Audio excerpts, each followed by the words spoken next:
تو دیکھو حلق اور قصر دونوں جائز ہے، حلق بھی کروا سکتے ہیں، قصر بھی کروا سکتے ہیں، لیکن حلق افضل ہے، حلق جو ہے نا وہ افضل ہے۔ ایک تو اس میں ظاہر ہے کسی کی صفائی کا اہتمام کہ ایک تو یہ، دوسرا اس میں یہ ہے کہ جب وہ حلق کروائے گا تو بال تو جلدی بڑے نہیں ہوتے نا، تو لہٰذا احرام کا یہ جو اثر ہے یا حج اور عمرے کا اثر ہے کافی دیر تک رہے گا، تو باقی لوگ محسوس بھی کریں گے کہ یہ حج اور عمرہ کر کے آیا ہے، تو ایک قسم کا گویا کہ سب میں نمایاں ہوگا۔ اگر وہ حلق ہی نہیں کرے گا تو اس کے اور باقیوں میں کوئی خاص فرق نہیں ہوگا جب وہ گھر آئے گا، تو اس لیے بھی اس میں ایک قسم کی گویا کہ افضلیت ہے۔ تو باقی اس میں یہ ہے کہ کتنے سر کا حلق کروانے سے احرام جو ہے نا وہ گویا کہ ختم ہوگا، یعنی احرام سے نکلنے کے لیے، تو اس میں وہی اختلاف ہے مسائل الرأس میں، رحمہ کے نزدیک پورے سر کا حل کرے یا قصر کرے، اگر ایک بال پر بھی کھینچی نہیں گئی تو اس کا گویا کہ احرام نہیں کھلے گا۔ اور آناف میں سے سائن کے نزدیک کم از کم آدھے سر کا حلق یا قصر ہو۔ امام شافی کیا 3 بال بھی کاٹے گا تو کافی ہے، اور امام ابو حنیفہ رحمہ اللہ کا وہی مشہور مسلک جو مسح الراس میں کہ چوتھائی سر کا حلق ہو، سر کا حل کرے تو ٹھیک ہے۔ جی آگے، وہ آگے عورتوں کا آ رہا ہے۔ باب ما جاء في كراهية الحلق للنساء وبه قال حدثنا محمد بن موسى الجرشي البصري قال حدثنا أبو داود الطيالسي قال حدثنا همام عن قتادة عن خلاص بن عمرو عن علي رضي الله عنه قال نهى رسول الله صلى الله عليه وسلم أن تهلك المرأة رأسها. وبه قال حدثنا محمد بن بشار قال حدثنا أبو داود قال حدثنا همام عن خلاص النحو ولم يذكر فيه عن علي رضي الله عنه. قال أبو عيسى حديث علي فيه استراب وروي هذا الحديث عن حماد بن سلمة عن قتادة عن عائشة رضي الله عنها أن النبي صلى الله عليه وسلم نهى أن تهلك المرأة رأسها والعمل على هذا عند أهل العلم لا يرون على المرأة حلقا ويرون أنها عليها التقصير.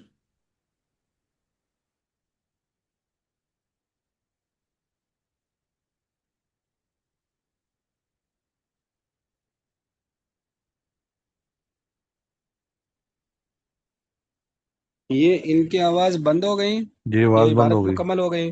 جی سر بند ہو حدیث گئی۔ بھی بس مکمل ہو گئی۔ جی جی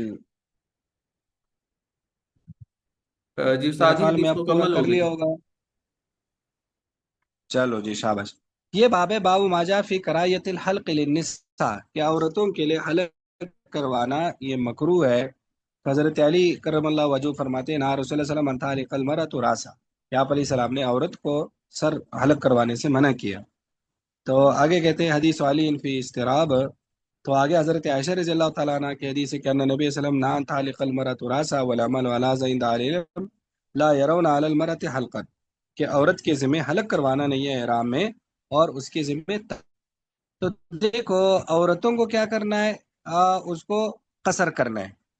اب قصر میں یہ ہے کہ ایک انگلی کے برابر، ایک انمیلا کے بقدر، اور چوتھائی سر کے بال جو ہے نا وہ کاٹے جائیں، تو اس طرح سے گویا کہ یہ ہو جاتا ہے۔ تو اس میں کسی بھی طرف سے کاٹے جائیں، کوئی ضروری نہیں کہ پیچھے کی طرف سے کاٹے جائیں، دائیں کی طرف سے، آگے کی طرف سے، تو بس کسی بھی طرف سے ہو جائے کہ چوتھائی سر کے برابر بال کٹ جائیں، تو ایسی صورت میں احرام جو ہے نا وہ گویا کہ ختم ہو جائے گا۔ باقی عورتوں کے لیے یہ کیوں منع ہے حلق، تو اس کی وجہ یہ لکھی گئی کہ یہ مسئلہ ہے، شکل بگاڑنا ہے۔ مردوں کا تو یہ ہے کہ ظاہر ان کے چہرے پہ داڑھی ہوتی ہے تو حلق کرائیں گے بھی نہیں لگتے یا ان کی شکل نہیں بگڑتی، تو عورتوں کے لیے قسم کا مسئلہ ہے اس لیے۔ اور دوسرا اس میں یہ بھی امکان ہے کہ اس طرح حلق سے وہ عورت نہیں لگے گی، مرد کی مشابہ بن جائے گی، یعنی یہ مطلق حکم ہے، صرف حج یا عمرے کے نہیں، مطلق بھی ان کے لیے حلق کروانا منع ہے، تو وہ مرد کی ہم شکل بن سکتی ہے، اس لیے بھی اس کو منع کیا گیا ہے۔ جی آگے۔ ایکسکیوز می سر، یہ جو راوی جی آ رہے ہیں کلاس بھی نمبر، یہ بڑا وہ ان نون سا نام ہے، پہلی دفعہ سنا ہے۔ ہاں خلاص بن عمر، بالکل اسی میں یہ انہوں نے استراب لکھا ہے۔ یہ استراب یہی ہے کہ حضرت خلاص بن عمر کا حضرت علی سے سما ثابت ہے یا نہیں، تو یہ ویسے مشہور راوی سیاستہ میں ان کی روایت موجود ہے، یہ تابعین میں سے تھے، حضرت عائشہ سے تو ان کا سما ثابت ہے، حضرت عبداللہ بن عباس سے اور دیگر صحابہ سے، لیکن حضرت علی کے بارے میں تھوڑا سا اختلاف۔ اچھا نام ہے خلاص۔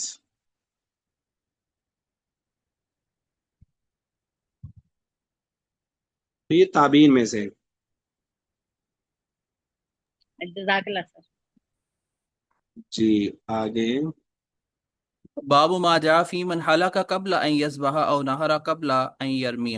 وبه قال حدثنا سعيد بن عبد الرحمن المخزومي وابن أبي عمر قال حدثنا سفيان بن عيينة عن الزهري عن عيسى بن طلحة عن عبد الله بن عمرو رضي الله عنهما أن رجلا سأل رسول الله صلى الله عليه وسلم قال حلقت قبل أن أذبح قال اذبح ولا حرج. وسأله آخر فقال نحرت قبل أن أرمي قال ارمي ولا حرج. وفي الباب عن علي وجابر وابن عباس وابن عمر وأسامة ابن شريك رضي الله تعالى عنهم أجمعين. وقال أبو عيسى حديث عبد الله بن عمرو رضي الله عنهما حديث حسن صحيح والعمل على هذا عند أكثر أهل العلم وهو قول أحمد وإسحاق. وقال بعض أهل العلم إذا قدم نسكا قبل نسك فعليه دم. شابش۔ تو یہ باب ماجا فی من حلق قبل ان یذبح، جس نے ذبح سے پہلے حلق کیا، او نہر قبل ان یرمیا، یا اس نے نہر کیا رمی سے پہلے، یعنی قربانی کی رمی سے پہلے۔ تو حضرت عبداللہ بن عمر فرماتے ہیں رجلا سال، ایک آدمی نے نبی علیہ السلام سے سوال کیا کہ حلقت قبل ان اذبح، میں نے ذبح سے پہلے حلق کیا، فقال اذبح، فرمایا ذبح کرو کوئی حرج نہیں۔ دوسرے نے سوال کیا نہرت قبل ان ارمیا، میں نے رمی سے پہلے قربانی کیا، آپ نے فرمایا ارمی، اب رمی کر لو، ولا حرج، کوئی حرج نہیں۔ وفي الباب عن علي وجابر وابن عباس وابن عمر وأسامة بن شريك رضي الله عنهم قال أبو عيسى حديث عبد الله بن عمر حديث حسن صحيح والعمل على هذا عند أكثر أهل العلم وقول أحمد وإسحاق. وقال بعض العلم إذا قدم نسكا، جب ایک ان کاموں میں سے کوئی کام مقدم کرے قبل نسکن، دوسرے کام سے پہلے، تو اس پر دم ہے۔ دیکھو اس کو تھوڑا سا سمجھے۔ یوم النہر والے دن دراصل کتنے کام کرنے ہوتے ہیں؟ 4-5 کام کرنے ہوتے ہیں۔ پہلا کام کیا ہے؟ رمی کرنا ہے۔ سب سے پہلے رمی کرنا ہے، پھر قربانی کرنی ہے، پھر حلق کروانا ہے، پھر طواف زیارت کرنا ہے۔ یہ 4 کام کرنے ہیں، اور آپ علیہ السلام نے اسی ترتیب سے یاد کی ہے۔ اب سوال یہ کہ یہ ترتیب واجب ہے یا سنت ہے؟ تو امام ابو حنیفہ رحمہ اللہ کے ہاں یہ ترتیب واجب ہے۔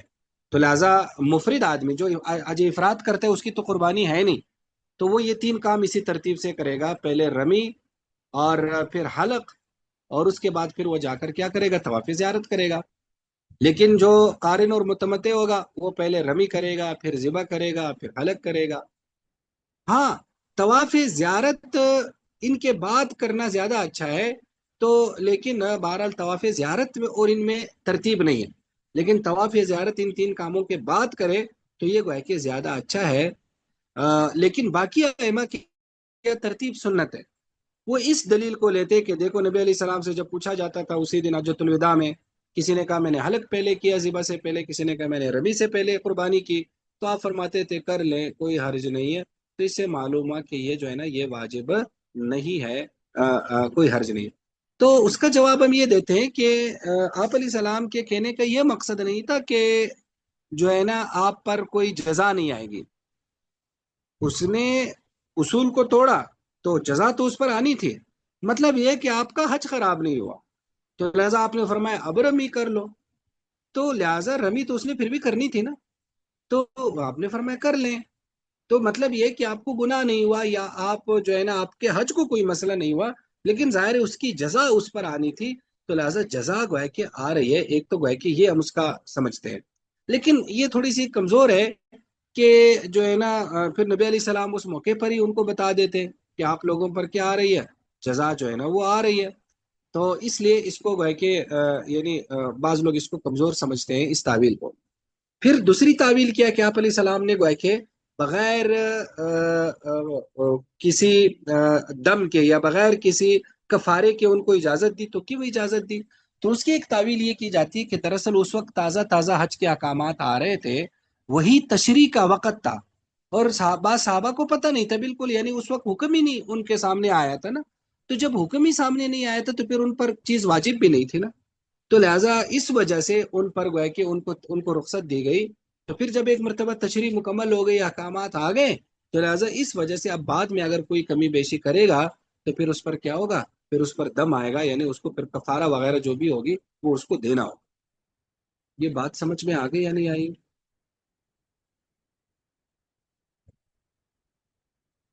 جی سر۔ جی ایکسکیوز آگے جی سر، وہ آپ صلی اللہ علیہ وسلم نے تو کسی کو بھی نہیں کہا نا کہ دم واجب ہے، اور اس کے بعد بھی ہمیں خلفائے راشدین کے عمل سے بھی یہ بات نہیں پتہ چلتی، تو سر یہ بعد میں پھر یہ ائمہ کرام نے یہ کہا کہ دم واجب؟ نہیں نہیں، آپ یہ کیسے کہہ رہے ہیں کہ ہمیں خلفائے راشدین سے نہیں پتہ؟ صحابہ کے فتاوی منقول ہے، بخاری شریف وغیرہ میں صحابہ حضرت ابن عباس کا فتویٰ ہے کہ من قدم شیء من حج او اخره فلیورق لذلک دما، کہ وہ اس کے لیے پھر گویا کہ جس نے تقدیم و تاخیر کی تو اس پر دم واجب ہے۔ تو فتاوی ہے صحابہ کے، لیکن ظاہر ہے اس مرفوع حدیث میں تھوڑا سا اس کی تعویل میں اختلاف۔ یہ بلکہ استاد جی بات علامہ سمجھ گئے؟ طیبی کے حوالے سے حاشیے میں لکھا بھی ہے کہ حضرت ابن ہاں عباس نے اس حدیث کو روایت بھی کیا ہے، پھر بھی انہوں نے دم واجب کیا ہے، تو کیا ان کو ہاں شاباش، یہ زبردست مضبوط دلیل بن جائے گی نا کہ وہ ان کے راوی بھی ہے اور پھر بھی وہ یہ فتویٰ دے رہے ہیں۔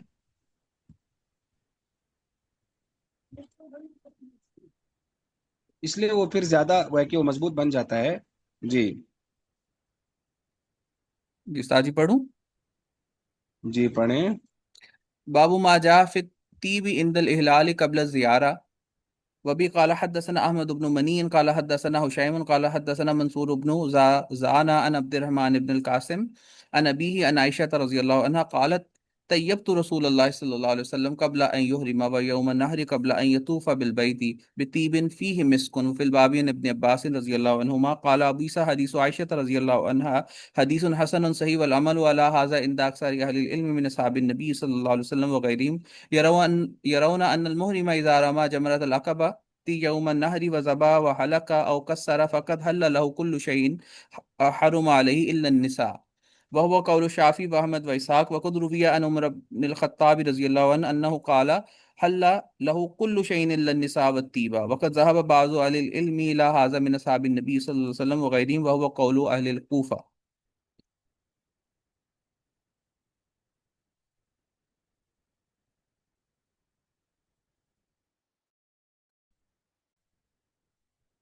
جی تو یہ باب ہے، باب ماجا فتی بھی کہ خوشبو لگانا عند الاحلال قبل زیارہ، یعنی جب آدمی کا احرام کھل جائے قبل زیارہ، لیکن طواف زیارت سے پہلے پہلے۔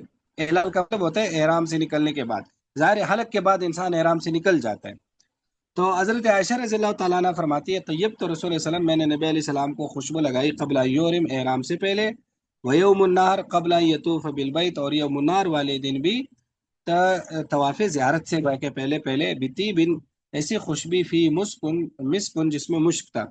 وفی الباب عن ابن عباس قال ابو عیسیٰ حدیث عائشہ حدیث حسن صحیح، ولعل هذا عمل اسی پر اکثر اہل علم کے، نبی علیہ السلام کے صحابہ وغیرہ، کہ محرم جب جمرہ عقبہ کی رمی کرے منار والے دن اور ذبح کرے او یا حلق یا قصر کرے تو ہر چیز اس کے لیے حلال ہو گئی جو بھی حرام ہو گئی تھی، الا النساء سوائے عورتوں، وہ قول شافی و احمد و اسحاق۔ وقد روی عن عمر بن الخطاب، آپ نے فرمایا حل له کل شیء، ہر چیز حلال ہو گئی سوائے عورتوں کے اور خوشبو کے۔ وقد ذهب بعض عالم الى هذا من اصحاب النبی صلی اللہ علیہ وسلم وغیرهم وهو قول آل الکوفہ۔ دیکھو احرام دو مرحلوں میں کھلتا ہے، یا یوں سمجھ لو کہ انسان احرام سے، حج کے احرام سے دو مرحلوں میں اس سے نکلتا ہے۔ پہلا مرحلہ ہے جب انسان جمرہ عقبہ کی رمی کرے اور پھر قربانی کرے، حلق کرے، تو حلق کے بعد وہ احرام کے ایک مرحلے سے نکل گئے۔ اب دوسرا جو مرحلہ ہے وہ طواف زیارت آخری کام ہے، جب انسان طواف زیارت کرے تو پھر وہ مکمل طور پر احرام سے نکل جاتا ہے۔ صرف اختلاف اب اس بات میں کہ جب آدمی پہلے مرحلے میں ہو تو اب ممنوعات احرام میں سے کون کون سے ممنوعات رہ گئے؟ تو احناف کیا یہ ہے کہ ابھی صرف کیا ہے، صرف بیوی اس کے لیے حلال نہیں ہے، وہ طواف زیارت کے بعد حلال ہوگی، باقی ہر چیز حلال ہے۔ تو لہٰذا اس میں پھر خوشبو ہو گئی، سلے ہوئے کپڑے ہو گئے، کوئی بھی چیز ہو گئی، یہ ساری چیزیں حلال ہو گئی۔ لیکن امام مالک رحم اللہ فرماتے ہیں کہ نہیں، خوشبو بھی ابھی اس کے لیے حلال نہیں۔ تو خوشبو اور عورتیں یعنی بیوی، یہ دو اس کے لیے ابھی بھی احرام کی حالت میں ہے، یعنی ابھی بھی گویا کہ وہ ممنوعات میں سے سمجھے جائیں گے، یہ طواف زیارت کے بعد ہوں گے، تو اس لیے وہ اس طرح سے اس لیے یہ باب قائم کیے۔ جی آگے۔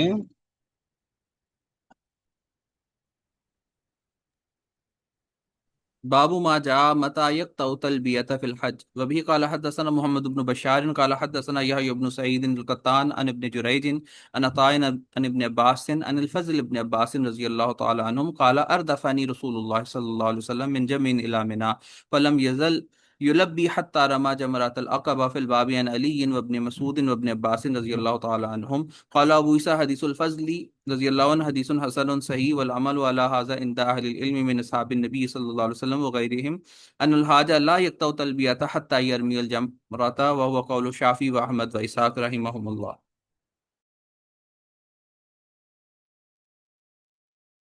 شابش۔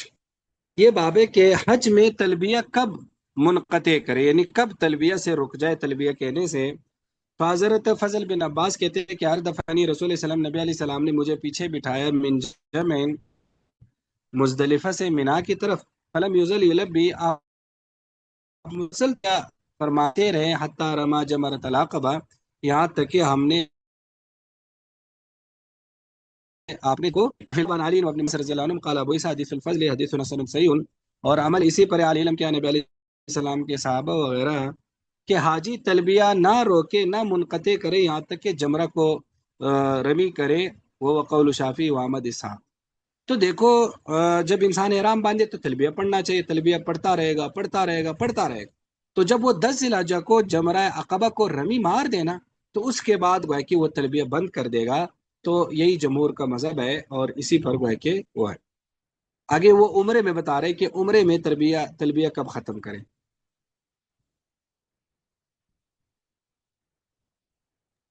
باب ما جاء متى يقطع تلبية في العمرة وبه قال حدثنا حناد قال حدثنا هشيم عن ابن ابي ليلى عن طاعون عن ابن عباس رضي الله عنهما قال يرفع الحديث انه كان يمسك عن التلبية في العمرة اذا استسلم الحجر وفي الباب عن عبد الله بن عمر رضي الله عنهما قال ابو عيسى حديث ابن عباس رضي الله عنهما حديث صحيح والعمل عليه عند اكثر اهل العلم قالوا لا يقطع المعتمر التلبية حتى يستلم الحجر وقال بعضهم اذا انتهى الى بيوت مكة قطع التلبية والعمل على حديث النبي صلى الله عليه وسلم وبه يقول سفيان والشافعي واحمد واسحاق رحمهم الله۔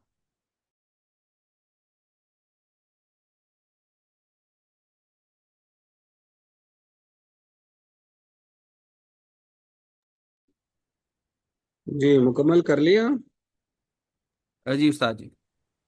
جی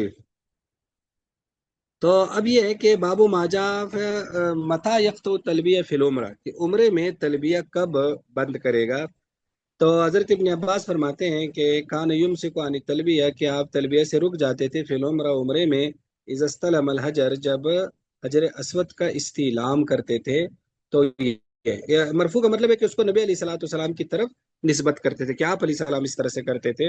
وہ فی الباب عن عبداللہ ابن عمر قال ابو عیسیٰ حدیث ابن عباس حدیث صحیح، اور عمل اسی پر اکثر اہل علم کیا لائق تو المعتمر تلبیہ، کہ عمرہ کرنے والا تلبیہ نہیں بند کرے گا حتی یستلم الحجر، یہاں تک کہ حجر اسود کا استعلام کرے۔ اور بعض کہتے ہیں اذا الی بیوت مکہ، جب مکہ کے گھروں کے قریب پہنچ جائے تو تلبیہ روک دے۔ والعمل علی حدیث نبی صلی اللہ علیہ وسلم وبی یقول سفیان الشافعی و احمد و اسحاق رحمہ۔ دیکھو عمرہ کرنے والا تلبیہ کب روکے گا، تو امام صاحب کے ہاں جب وہ حجر اسود کا استعلام کرے، جس طرح حدیث میں آ رہا ہے۔ لیکن امام شافعی کیا جب وہ طواف شروع کرے، ایک ہی ہے ظاہر، استعلام کے فوراً بعد طواف شروع ہو جاتا ہے، تو کوئی زیادہ بڑا فرق نہیں ہے۔ لیکن امام مالک کے حوالے سے وہ بعضوں سے امام مالک کی طرف اشارہ ہے، ان کیا یہ ہے کہ اگر عمرہ کرنے والے نے احرام میقات سے باندھا ہے، یعنی باہر سے وہ آ رہا ہے، اس نے میقات سے احرام باندھا ہے، تو حدود حرم میں داخل ہوتی تلبیہ بند کر دے۔ لیکن اگر اس نے احرام ہل سے باندھا ہے، جیسے اس نے جہرانہ سے باندھا، تنیم سے جا کر باندھا، یہ سارے ہل میں آتے ہیں، تو جیسے ہی وہ مکہ کی آبادی میں داخل ہو جائے تو یا مسجد حرام میں داخل ہو جائے تو تلبیہ روک دے، تو گویا کہ ان کے یہاں ذرا پہلے روکا جاتا ہے، لیکن ہمارے ہاں جب استعلام وغیرہ شروع ہو جائے تب وہ روکے گا۔ جی آگے۔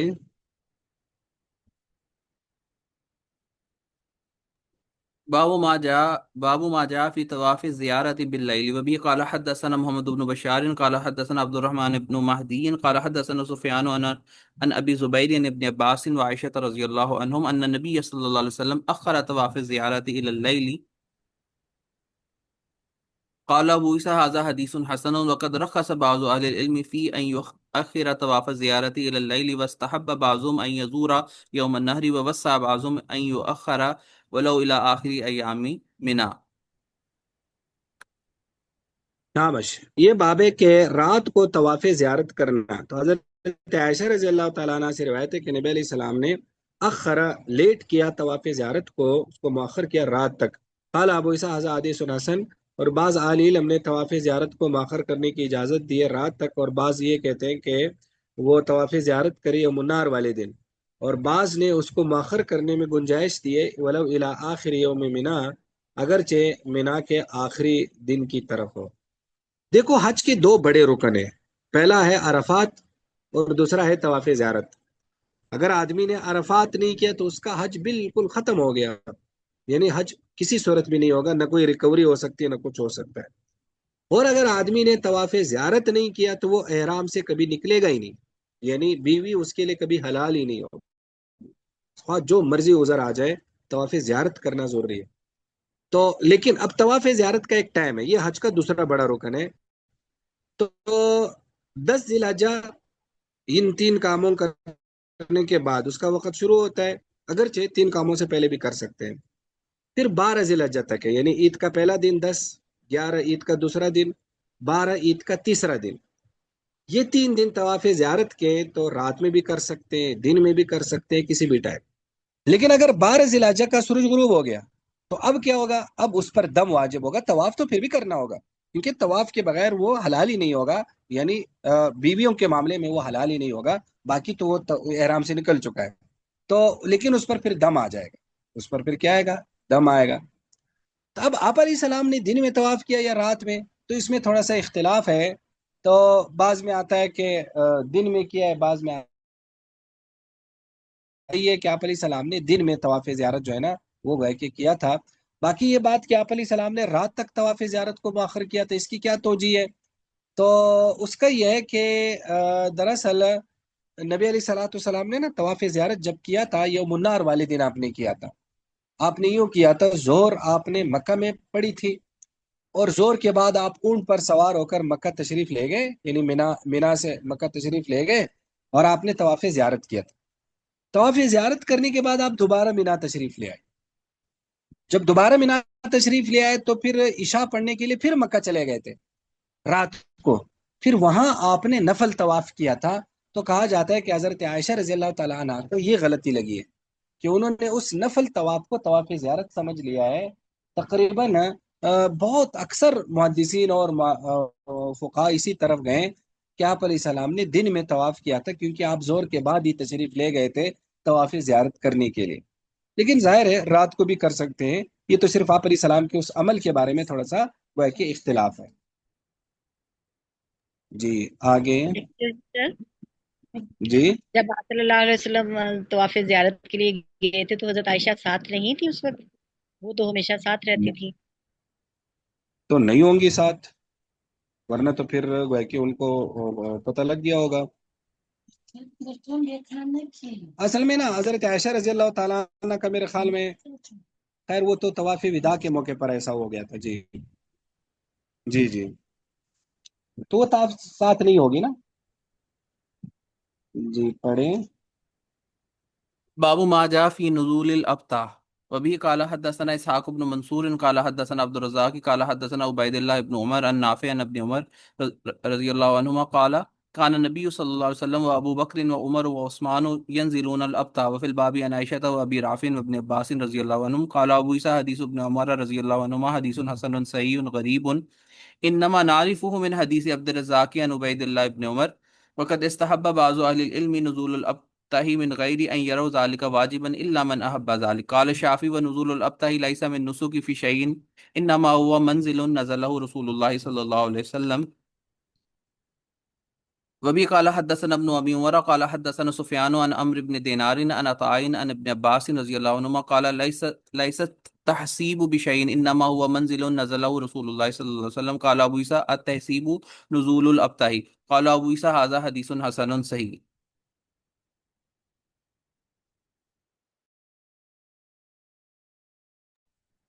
شابش. یہ باب ہے کہ ابتہ میں پڑاؤ ڈالنا.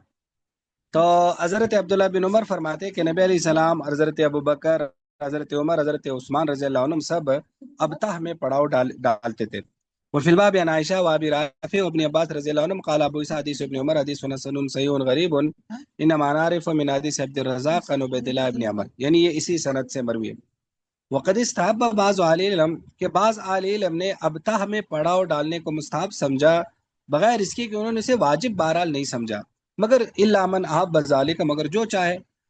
قال شافی ونزول الابتہ، ابتہ میں پڑاؤ ڈالنا یہ حج کی عبادات میں سے نہیں ہے، وہ تو ایک جگہ تھی، ایک منزل تھی جہاں نبی علیہ السلام نے صرف پڑاؤ ڈالا تھا. اور آگے بھی حضرت ابن عباس ہے کہ تحسیب کچھ نہیں ہے، تحسیب کہتے ہیں اس ابتہ میں آنا، تو وہ ایک جگہ تھی جہاں نبی علیہ السلام اترے تھے. قال ابو عیسیٰ التحسیب نزول الابتہ. قال ابو عیسیٰ ھذا حدیث حسن صحیح. دیکھو پہلے تو یہ سمجھو ابتہ کون سی جگہ ہے. ابتہ دراصل ایک میدان تھا، اس کو ابتہ بھی کہتے ہیں، اس کو محسب بھی نام ہے، محسب بھی اس جگہ کا نام ہے، اور اسی کو خیف بنی کنانہ بھی کہتے ہیں، اس کا نام خیف بنی کنانہ بھی ہے، اور اسی کو بطحا بھی کہتے ہیں، بطحا جو مشہور نام ہے وہ بھی اسی کو کہتے ہیں. یہ دراصل یہ میدان دو حوالوں سے بڑا مشہور ہے. ایک تو اس حوالے سے جب قریش نے قسمیں کھائی تھی کہ ہم آپ علیہ السلام کا بائیکاٹ کریں گے جب تک ابو طالب نبی علیہ السلام ہمیں سونپ نہیں دیں گے، تو ہم بنو ہاشم کا اور بنو عبد المطلب کا بائیکاٹ کریں گے، جو نبی علیہ السلام اور آپ کے خاندان کا انہوں نے سوشل بائیکاٹ کیا تھا. تو یہ انہوں نے یہاں ابتہ مقام میں یا خیف بنی کنانہ میں انہوں نے پڑاؤ ڈالا تھا، انہوں نے یہاں قسمیں کھائی تھی. ایک تو یہ اس حوالے سے بڑا مشہور ہے. دوسرا یہ مقام اس حوالے سے مشہور ہے، جب نبی علیہ السلام حج عجوۃ الوداع سے جانے لگے نا مدینہ منورہ کی طرف، تو ہوتا یوں ہے نا کہ 10 11 12 13 یعنی 13 کی تاریخ تک رمی کرتے ہیں. تو جب آپ نے 13 کی رمی کی نا، تو پھر آپ نے سب کو کہا کہ ہم جو ہے نا ابتہ نامی ہماری جگہ ہوگی، ہم وہاں سے روانہ ہوں گے مدینہ کے لیے. تو کیا ہوا، آپ علیہ السلام نا زور کے بعد آپ ابتہ چلے گئے. عصر مغرب اور عشاء، عصر مغرب اور عشاء آپ نے یہی پڑھی، تو یہی پڑھی. پھر اس کے بعد عشاء کے بعد آپ چلے گئے طواف وداع کرنے کے لیے، تو آپ نے طواف وداع کیا. طواف وداع کرنے کے بعد پھر واپس آئے اور صحابہ یہیں سے چلے گئے مدینہ منورہ کے لیے ابتہ مقام سے. اور آپ نے باقاعدہ صحابہ میں اعلان کیا تھا کہ کل سب ابتہ مقام میں آ جانا، ہم یہیں سے روانہ ہوں گے. اور آپ نے اس کا حوالہ دیا تھا کہ یہ وہی جگہ ہے جہاں قریش نے قسمیں کھائی تھی ہمارا سوشل بائیکاٹ کرنے کے لیے. تو اب آپ علیہ السلام نے جو ابتہ میں پڑاؤ ڈالا، کیا یہ ویسے ہی پڑاؤ ڈالا جیسے ہم کسی جگہ بھی پڑاؤ ڈالتے ہیں، یعنی جیسے نبی علیہ السلام نے کسی جگہ بھی پڑاؤ ڈالا تھا راستے میں آنے جاتے، یا ایک قسم کا اس کو حج کی عبادت کی ایک شکل تھی، یا یہ باقاعدہ مناسک میں داخل ہے؟ تو حضرت عبداللہ بن عمر فرماتے ہیں یہ مناسک میں داخل ہے، یہ سنت ہے. تو لہٰذا جو لوگ حج سے واپس لوٹ رہے ہوں گے تو وہ ابتہ میں ایک مرتبہ حاضری دے دے، پھر وہاں سے وہ جس نے جہاں بھی انہوں نے جانا ہے وہ چلے جائیں. لیکن حضرت عبداللہ بن عباس اور حضرت عائشہ رضی اللہ تعالیٰ عنہ وہ اس کو ایک منزل قرار دیتے کہ ایک جگہ تھی، بس صحابہ کا وہاں جمع ہونا شاید آسانی تھی، یہ کوئی مناسک میں گویا کہ شامل نہیں ہے. یہ بات سمجھ میں آ گئی یا نہیں آئی؟ ایکسکیوز می سر، کہا جاتا ہے کہ اب وہاں مکانات بن گئے، اب تو شاید وہ میدان نہیں رہا ہوگا نا، یا اس کو ڈھونڈنا کافی مشکل ہوگا. ایکسکیوز می سر، وہ نا جی پچھلا جو تھا طواف زیارت والا، اس سے نا ریلیٹڈ کویسچن میرے ذہن میں آ رہا تھا کہ طواف زیارت جو ہے وہ رات کو ویسے کر سکتے ہیں؟ ہاں بالکل کر سکتے ہیں، رات ہو یا دن کو کر سکتے ہیں. ٹھیک ہے. تو وہ میں یہ سوچ رہی تھی کہ اگر آپ صلی اللہ علیہ وسلم نے رات کو کیا تو اس میں بھی بڑی حکمت ہے کہ بھئی جیسے آج کل موسم بہت گرم ہے اور رمی کرتا ہے بندہ، پھر اس کے بعد وہ جاتا ہے خانہ کعبہ تو بہت گرمی ہوتی ہے، تو اگر اس کو ڈیلے کر لیا جائے تو کوئی حرج تو نہیں ہے نا؟ کوئی حرج نہیں، بالکل. یعنی آپ ان 3 دنوں میں کسی بھی ٹائم کر سکتے ہیں، یہ 3 دن اس کا ٹائم ہے، 10 11 12، تو ان میں رات کو کرے یا دن کو کوئی حرج نہیں ہے. جی جزاک اللہ سر. جی آگے. بابن وفی نسخت شیخ محمد فؤاد عبد الباقی و شیخ شعیب ارناؤت زیادت باب من نزل الابتا وبی قال حدثنا محمد بن عبد العالى قال حدثنا يزيد بن زرين قال حدثنا حبيب المعلم عن هشام بن عروة عن أبيه عن عائشة رضي الله عنها قالت إنما نزل رسول الله صلى الله عليه وسلم أبتا أنه كان أسمح لخروجه قال أبو عيسى هذا حديث حسن صحيح وبه قال حدثنا ابن ابي عمر قال حدثنا سفيان عن هشام بن عروة نحوه. یہ شیخ شعیب الارناؤت سے وہ مجھے کل والی بات سمجھ میں یاد آ گئی جو آپ لوگوں نے اس میں ڈالا تھا. دیکھو یہ جو باب جو ربعین و نالین میں کہا جا رہا ہے کہ ترمذی کے ایک نسخے میں امام ابو حنیفہ رحمہ اللہ کا نام ہے، یہ تھوڑا سا نا ظاہر ہے انصاف کی بات کرنی چاہیے، اس لیے کمزور ہے کہ دراصل یہ شیخ عابد سندھی یہ سندھ کے علاقے کے بہت مشہور محدث گزرے ہیں. یہ آج سے کوئی 150 سال یا 200 سال پہلے میرے خیال میں گزرے ہیں اندازاً اس کے آس پاس. یعنی یہ 13ویں صدی ہجری کے یہ بہت بڑا مشہور خاندان تھا. تو انہوں نے حدیث پہ بہت کام کیا شیخ عابد سندھی نے، اور انہوں نے ایک کام یہ کیا کہ انہوں نے سیاہ ستہ کے قلمی نسخے تیار کیے تھے. سیاہ ستہ کو قلم سے لکھا تھا، اس کے جو قلمی نسخے تھے، تو ان میں سے ان کا ترمیزی والا نسخہ جو ہے نا وہ اب بھی پڑا ہوا ہے وہاں جو سندھ کی وہ کون سی ایک جگہ لائبریری ہے اس میں اب بھی وہ پڑا ہوا ہے. تو یہ جو شیخ شاکر صاحب تھے، تو شیخ شاکر صاحب نے جب ترمیزی پہ تحقیق کی، انہوں نے پوری ترمیزی پہ تحقیق نہیں کی، کوئی آدھی تقریباً اس پہ کی ہے.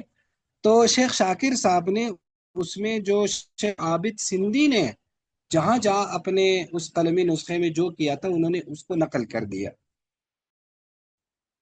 تو ظاہر ہے وہ کوئی مستوطن ہے خواب ہندی بھی تو ہماری ہی اسی زمانے کے، یعنی آج سے 200 سال پہلے. تو ایسا نہیں ہے کہ یہ جو ترمذی شریف کے باقاعدہ روات ہیں یا باقاعدہ پرانے مخطوطات ہیں اس میں سے کسی مخطوطے میں آئے، ایسا نہیں ہے. یہ شیخ عابد سندھی کے ایک قلمی نسخے میں موجود ہے، تو وہاں سے شیخ شاکر نے اٹھایا ہے.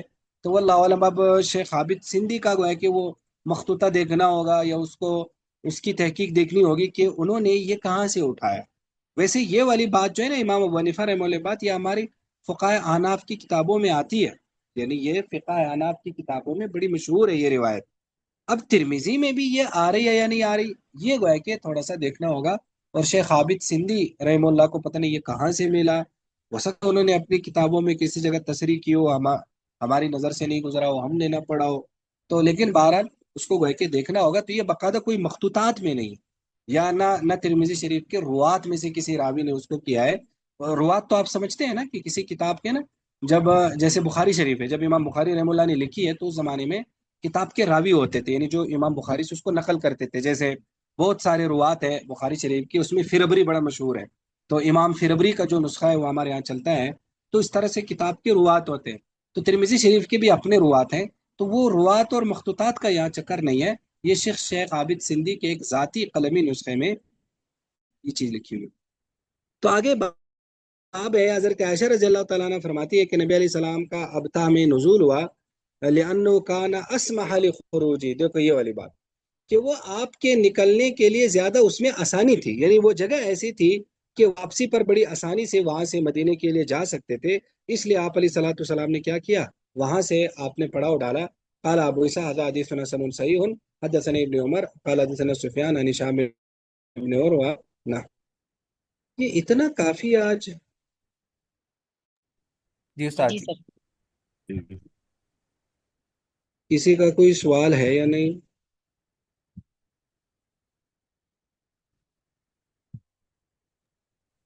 سر یہ جو اب تہا وہ پہاڑی جو تھی وہ مدینے کی طرف ہے، اس وجہ آپ صلی اللہ علیہ وسلم نے اس کو چوز کیا.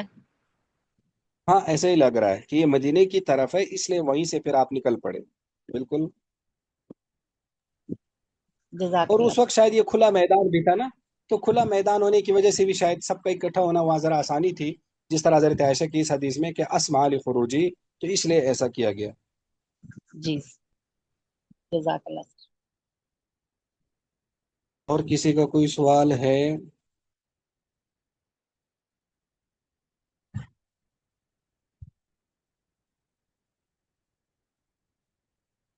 نہیں ہے؟ چلے جی.